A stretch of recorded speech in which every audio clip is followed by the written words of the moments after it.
Bulletin में सबसे पहले आपको खबर दें, सुई सदरन के बाद सुई नॉर्दर्न ने भी 1 जुलाई से गैस मजीद महंगी करने की दरखास्त कर दी है। गैस की कीमत में 147% तक मजीद इजाफा मांग लिया है। सुई नॉर्दर्न ने गैस की कीमत में 2646 रुपये 18 पैसे फी यूनिट MMBTU इजाफे की दरखास्त की है। गैस की नई औसत कीमत 4446 रुपये 89 पैसे फी MMBTU मुकर्रर करने की दरखास्त की है। सुई नॉर्दर्न ने 189 अरब 18 करोड़ रुपए का रेवेन्यू शॉर्टफॉल का तखमीना जाहिर किया है। ओगरा सुई नॉर्दर्न की दरखास्त पर 25 मार्च को लाहौर और 27 मार्च को पेशावर में समाअत करेगी।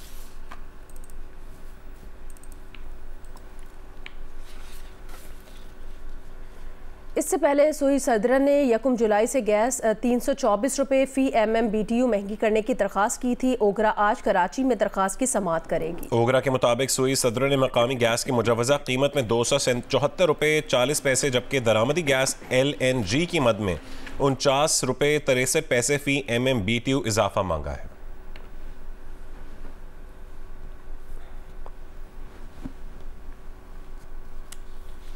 आगे बढ़े आपको बताएं, पाकिस्तान और IMF के दरमियान मुज़ाकरात का आज आखिरी रोज़ है। ज़राए के मुताबिक memorandum of economic and financial policies के मुसव्वदे को हतमी शक्ल दी जाएगी। ज़रूरत पड़ने पर मुज़ाकरात में 1 दिन की तौसी भी की जा सकती है। IMF का एग्जीक्यूटिव बोर्ड अप्रैल में आखिरी किस्त की मंजूरी देगा। IMF और आलमी बैंक के सालाना इजलास 15 अप्रैल से वाशिंगटन में होंगे। ज़राए के मुताबिक पाकिस्तान की जानिब से नए और बड़े कर्ज प्रोग्राम के लिए दरख्वास्त दी जाएगी। वज़ीर ख़जाना मोहम्मद औरंगज़ेब वाशिंगटन में IMF और आलमी बैंक की स्प्रिंग मीटिंग्स में शरीक होंगे।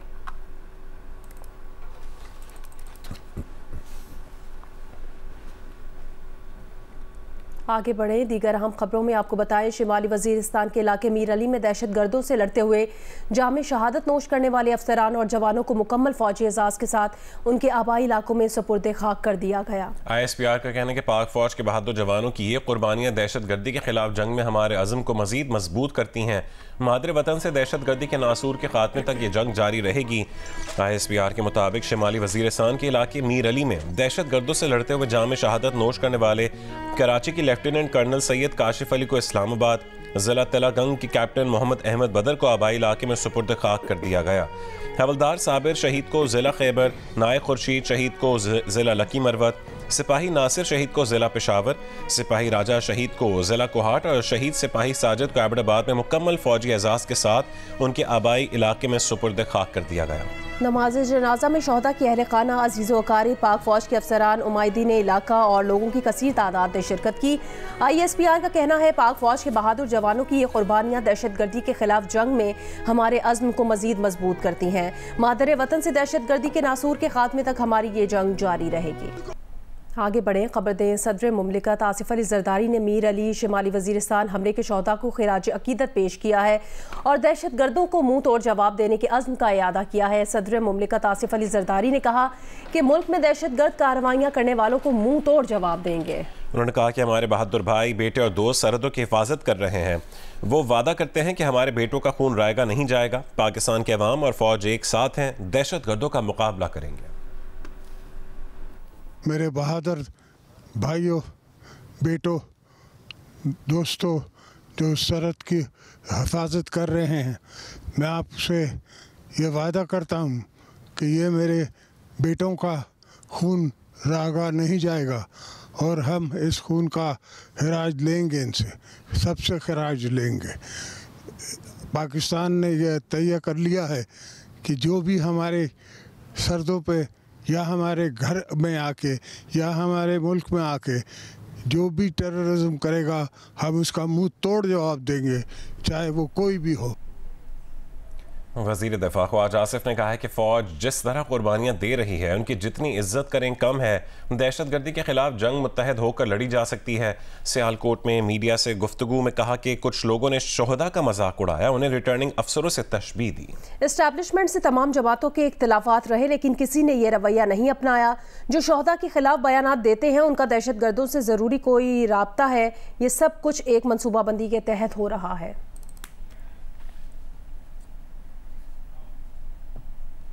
खबर दें आपको, वफाकी वज़ीर इत्तलात व नशरियात अताउल्लाह तारड़ का कहना है शोहदा की इज़्ज़त और तकरीम हमारी रेड लाइन है, जो भी इसे क्रॉस करने की कोशिश करेगा उसके खिलाफ भरपूर कार्रवाई करेंगे। सानिया मीर अली के शोहदा की तज़हीक करने वालों की निशानदही कर ली है। मॉडल टाउन लाहौर में प्रेस कॉन्फ्रेंस करते हुए वज़ीर इत्तलात अता तारड़ ने कहा कि शिमाली वज़ीरिस्तान मीर अली में दहशतगर्दी से 7 शहादतें हुई। ये इंतहाई अफसोसनाक वाक़या है, लेकिन एक सियासी जमात ने सोशल मीडिया पर शोहदा के खिलाफ तौहीन आमेज़ मुहिम चलाई। उनका कहना था कि ISPR का जाली अकाउंट बनाकर पाक फौज की तज़हीक की गई। PTI भारत के साथ मिलकर पाक फौज का मजाक बना रही है।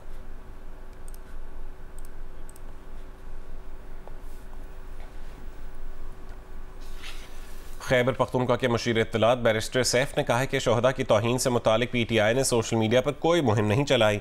नून लीग शोहदा को सियासत में घसीट कर उनकी कुर्बानियों के नाम पर सियासत कर रही है। एक बयान में बैरिस्टर सैफ ने कहा कि PTI मुहब्बे वतन जमात है जिसने बुरे वक्त में पाकिस्तान को नहीं छोड़ा। दहशतगर्दी के खिलाफ जंग में सिक्योरिटी फोर्सेस ने लाजवाल कुर्बानियां दी। PTI के रहनुमा असद कैसर का कहना है ख्वाजा आसिफ और अताउल्लाह तारड़ का पाक फौज के शोहदा को लेकर गुमराहकुन प्रोपेगेंडा काबिल अफसोस है। PTI ने हमेशा सरहदों की हिफाजत करने वाले जवानों की कुर्बानियों का एतराफ़ किया है। जवानों की शहादत को अपने सियासी अज़ाइम के लिए इस्तेमाल करने वाले कौम के खैर खा नहीं, मुल्क की हिफाजत पर मामूर एक एक जवान पर कौम को फख्र है।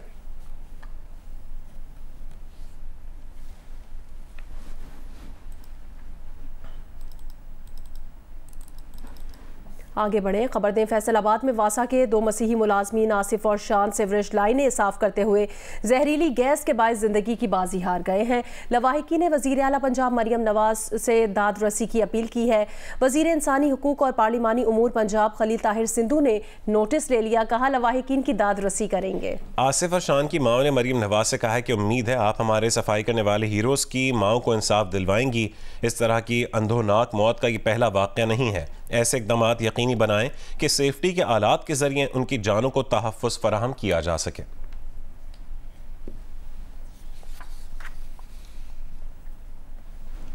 वज़ीर आला पंजाब मरियम नवाज कोट लखपत पहुंची और कैदियों के साथ रोज़ा अफ्तार किया। मरियम नवाज ने उस सेल का भी दौरा किया जहां उनके वालिद नवाज शरीफ कैद रहे हैं। वज़ीर आला मरियम नवाज जेल में गुजरे वक्त की यादें ताज़ा करते हुए आबदीदा हो गईं।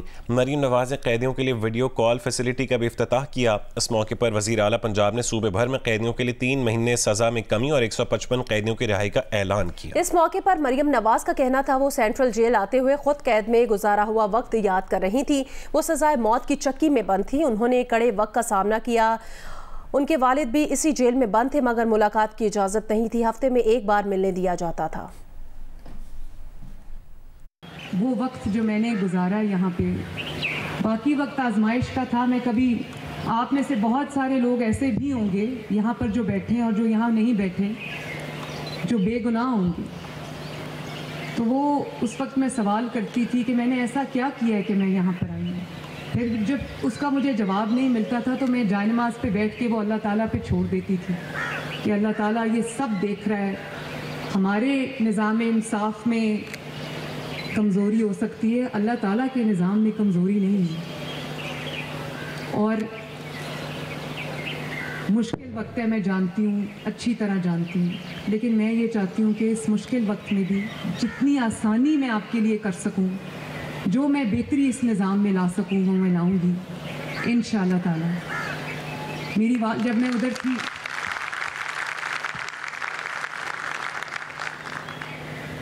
जब मैं अडियाला जेल में थी, वहाँ भी मैं 4-5 महीने रही, यहाँ भी 4-5 महीने रही।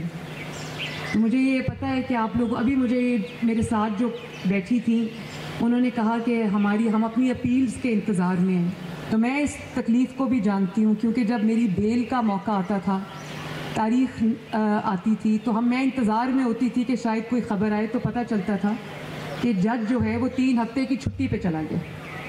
तो मुझे ये अंदाज़ा है, मैं माँ हूँ, बेटी हूँ, मुझे पता है कि ये कितने कर्ब के लम्हात होते हैं। लाहौर के मॉडल बाजारों में रमज़ान मुबारक की मुनासबत से बनाई गई एग्रीकल्चर फेयर प्राइस शॉप्स पर नाक़िस मयार की अशिया और लंबी कतारों से अवाम ख्वार हो गए हैं। कहते हैं कि हुकूमत इसका कोई फौरी हल निकाले। लाहौर से दुआ मिर्ज़ा की रिपोर्ट देखिए। लाहौर के मॉडल बाज़ारों में हुकूमत पंजाब की जानिब से रमज़ान की मुनासबत से एग्रीकल्चर फेयर शॉप्स बनाई गई हैं, जहां आलू 35 रुपए, प्याज 130 रुपए, टमाटर 80 रुपए, बेसन 185 रुपए, केला 140 रुपए दर्जन, जबकि अमरूद 170 रुपए में फरोख्त हो रहा है। रोजे में इतनी लंबी लाइन में खड़ा होना मायने नहीं रखता है। रोजे रख के लाइन में लगना पड़ता है। ये कितने 2-4 रुपए के पीछे सुबह से आके लाइन में लगे हुए हैं। रोजे के साथ खपाई है बस, और कुछ नहीं। शहरियों ने शिकवा किया कि कीमत तो कम कर दी गई है, मगर अशिया का मेयार इतना नाकिस है कि खरीदने को जी नहीं चाहता। कम प्राइस है लेकिन क्वालिटी में बहुत डिफरेंट आ रहा है। हम तो रोज लेके जाते हैं, काफी बेहतर है। सरकारी से चीज़ें रहता है ऐसे बिल्कुल, जरा गवर्नमेंट ने लाया है, मेयार अच्छा है। फेयर प्राइस शॉप से खरीदारी के लिए बुजुर्ग, मर्द और खवातीन के लिए अलग अलग कतारें बनाई गई हैं। लाहौरियों ने हुकूमत से अपील की है कि रिलीफ के नाम पर उनसे मजाक ना किया जाए, बल्कि किसी मरबूत हिकमत अमली के तहत उन्हें मयारी अशिया की फराहमी यकीनी बनाई जाए। कैमरामैन हनान यूनुस के साथ दुआ मिर्जा, जियो न्यूज़, लाहौर। स्वात में माह रमज़ान के दौरान की अशिया खुरोनोश की कीमतों में कमी ना हो सकी, जिसके बायस सारिफीन मुश्किलात का शिकार हैं। तफसीलात बताएंगे जियो न्यूज़ के नुमाइंदे डॉक्टर महबूब अली। जी बिल्कुल, माह रमज़ान का पहला आशरा जो है वो तकरीबन मुकम्मल होने को है, लेकिन इसके बावजूद भी अशिया खुर्दनोश की कीमतें जो बढ़ गई थी तो ताहाल उनकी कीमतें कम नहीं हो रही हैं। हम अगर मुख्तलिफ अशिया खुर्दनोश की बात करें तो आज ज़िला स्वात में दाल 300 रुपये फ़ी किलो, लोबिया जो है वो 500 रुपये फ़ी किलो, जबकि चन्ना जो है वो 500 रुपये फ़ी किलो के हिसाब से फ़रोख्त हो रहा है।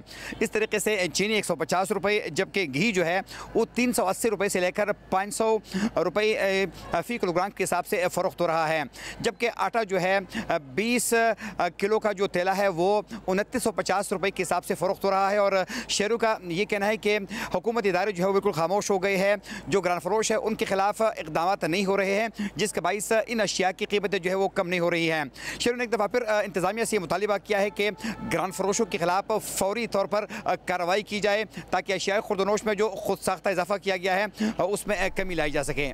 जी, जैकबाबाद में माह रमज़ान आने के बाद फलों की कीमतों में इजाफा कर दिया गया है, जिससे शहरी परेशान हैं। तफसील बता रहे हैं जैकबाबाद से मुकेश रुपैता। जी, इस वक्त मैं जैकबाबाद के टावर रोड पर मौजूद हूँ। माह रमज़ान की आमद के बाद ही जैकबाबाद में फलों की कीमतें आसमान से बातें करने लगी हैं। इफ्तार के वक्त अगर फल इस्तेमाल ना हो तो मज़ा भी नहीं आता। फलों की कीमतें में इजाफे की क्या वजूहत हैं, आइए पूछते हैं यहाँ पर दुकानदारों और शहरियों से। आप क्या कहना चाहेंगे, उसकी क्या वजूहत है? सर, असल में क्या है ना, हर चीज़ की मौसम की हिसाब होती है। जैसे केले जो है ना, मार्केट में तकरीबन 5 से 8 गाड़ियाँ आती थी, अब तो उधर तकरीबन 200-150 क्रेट आ रहे हैं, इसीलिए इसका सीज़न नहीं है। बकाया जो दाम है अपने हिसाब से चल रहे हैं। हालांकि गोल्डन से पहले 200 रुपये 20 रुपये चल रहा था, अभी वही चल रहा है, 320 है, 300 ही चल रहा है। हम तो ये कहना चाहते हैं कि फलों की कीमत रमज़ान शरीफ की वजह से बढ़ रही है।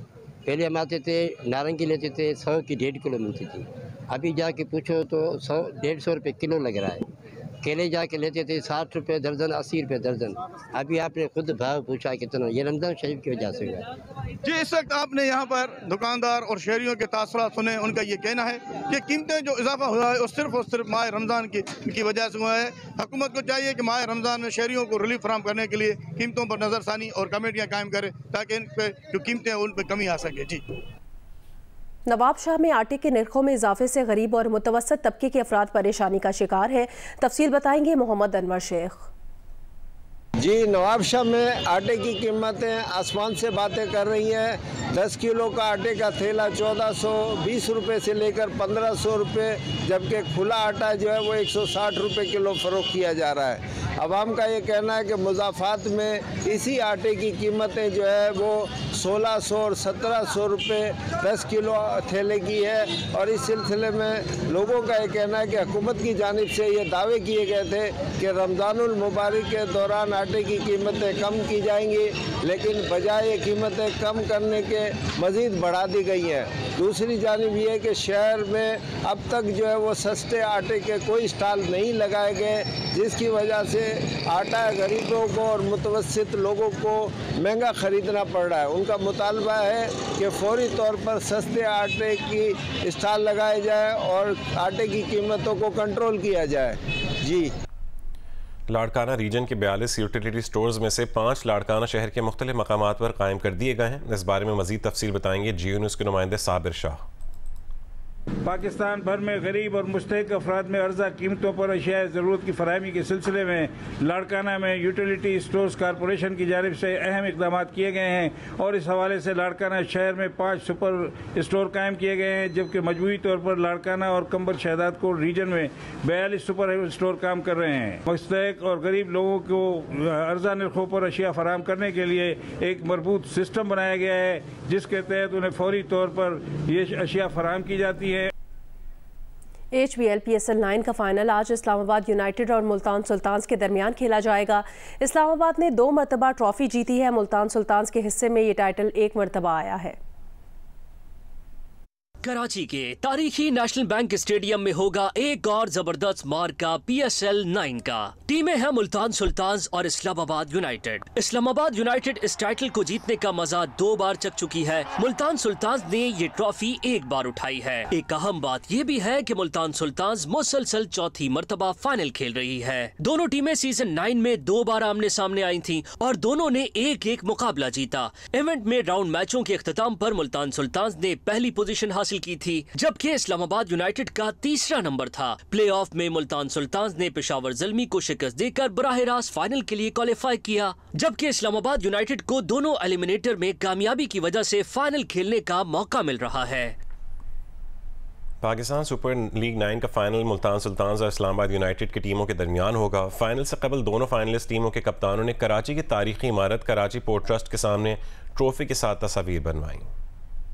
पाकिस्तान सुपर लीग 9 के फाइनल में पहुंचने वाली इस्लामाबाद यूनाइटेड की टीम के कप्तान शादाब खान का कहना है, अभी तक हमने अपनी बेहतरीन क्रिकेट नहीं खेली। मुल्तान सुल्तान्स की टीम अच्छी है, वो मुसलसल 4था फाइनल खेल रही है। जो टीमें अच्छे टाइम पे मोमेंटम और पीक लेती हैं वो चीज़ें उस टीम को ज़्यादा कामयाबी होती है। और जिस तरह के हमारे लास्ट 4 मैचेस हुए हैं नॉकआउट मैचेस से, और जिस तरह की हमारी टीम खेल रही है, तो अल्हम्दुलिल्लाह हमारा पास मोमेंटम है और होपफुली ये फाइनल में मोमेंटम हमारे पास ही रहेगा। हमेशा से मुल्तान की टीम काफ़ी अच्छा परफॉर्म करती रही है और 4 लगातार फाइनल खेल रही है, तो बिल्कुल बहुत अच्छी टीम है। लेकिन जिस तरह मैंने पहले बोला कि मोमेंटम है हमारे पास, हमने अभी तक परफेक्ट गेम नहीं खेली एज ए टीम, लेकिन स्टिल हम फाइनल तक पहुंच गए हैं। इसका मतलब है कि हमारी टीम कितनी अच्छी है कि हम जिस तरह का लास्ट मैच भी आपने देखा होगा किस सिचुएशन से हमारे प्लेयर्स ने मैच जिताए हैं, तो इस ऐसे मैचेस जीतने से, ऐसी सिचुएशन से उठ के आने से जब आप एक दूसरे पे बहुत ज़्यादा बिलीव आता है एज ए टीम, और यही टीम को सिर्फ इसी चीज़ की ज़रूरत होती है कि जब जो भी सिचुएशन हो आपको उसका जीत आनी चाहिए। तो पाकिस्तान से या जब भी जितने अरसे से क्रिकेट खेल रहे हैं थ्रू आउट, उन्होंने हमेशा से अच्छा परफॉर्म किया और वर्ल्ड क्लास बॉलर है और वर्ल्ड क्लास ऑलराउंडर है, तो उनके फॉर्म में आने से बॉलिंग तो हमेशा से वो अच्छी कर रहे थे through out the tournament. Batting में उस तरह उन्होंने स्टार्ट अच्छा नहीं किया था, लेकिन ये एक ही प्लेयर की मेंटल स्ट्रेंथ का पता चलता है कि वो इतना अच्छा स्टार्ट नहीं किया, लेकिन जब क्रूशियल मैचेस आए तो वो कितने ज़्यादा मेंटली स्ट्रॉन्ग है उसका अंदाज़ा लगा सकते हैं कि उन्होंने जो जिस तरह नॉकआउट मैचेस में परफॉर्मेंस दी। CPL में जितना ज़्यादा उनका एक्सपीरियंस है, क्योंकि वर्ल्ड कप अभी उधर है, तो मुझे लगता है कि उनको होना चाहिए। ये मेरा अपना ओपिनियन है, हर इंडिविजुअल का डिफरेंट ओपिनियन हो सकता है, मुझे लगता है कि उनको खेलना चाहिए। हाल ही में वियतनाम में होने वाले चैलेंज गोल्फ जीतने वाले पाकिस्तान के मायनाज गोल्फर अहमद बेग का कहना है, उन्होंने वीडियोस देखकर गोल्फ खेलना शुरू की थी, फैसला किया था कि मुस्तकबिल में गोल्फ ही खेलनी है। अभी भी इवन जो लड़के खेलते हैं गोल्फ, वो इसको उस माइंड सेटअप से नहीं खेलते कि यार इसका वर्ल्ड लेवल पे इस गोल्फ का क्या स्कोप है। तो जब मैंने गोल्फ स्टार्ट की तो मतलब मैं वैसे ही खेलता था, बट जब मैंने इनकी वीडियो यूट्यूब पे वो स्विंग देखे कैसे स्विंग करना है ऐसे वैसे करके, तो उसी टाइम ही जैसे एक चीज़ से आपको लव हो जाता है गोल्फ से, तो मुझे वो हो गया था। तो मैंने उसी टाइम डिसाइड कर लिया था तो कि मैं फ्यूचर में गोल्फ ही खेलूँगा। तो ये गोल्फ ऐसी गेम है कि इवन गोल्फ हर स्पोर्ट्स में ऐसी है कि प्रैक्टिस जितनी प्रैक्टिस करेंगे उतनी आपके लिए कम है। तो मैंने प्रैक्टिस भी बहुत की है और काफ़ी स्ट्रगल भी की है। मैंने कोचिंग किसी से नहीं ली, मैंने अपनी सेल्फ पे अपना स्विंग खुद ही अपना स्विंग बनाया है। मेरे भाई उस्मान, उन्होंने बड़ी हेल्प की मेरी जब मैंने गोल्फ नई स्टार्ट की। गोल्फ की हर चीज़ बहुत महंगी है, उन्होंने अपनी सैलरी से मुझे चीज़ें लेके दी, तो मैं उन्हें यही कहता था कि मेरे पास चीज़ें नहीं अच्छी। वो कहते थे जब तुम अच्छे प्लेयर बनोगे तो जब सब कुछ तुम्हारे पास खुद ही आएगा। और हमारी इधर ये अपॉर्चुनिटीज नहीं है हमारे पास कि हमारे इधर कोई इंटरनेशनल सेटिस्फाइड कोच और ये वो सारे हैं, तो इसीलिए बट राइट नाउ पाकिस्तान में काफ़ी इसके बारे में सोचा जा रहा है। गोल्फ का काफ़ी हो गया, काफ़ी यंग जनरेशन आ रही है गोल्फ में, तो एक अच्छा है पाकिस्तान के लिए।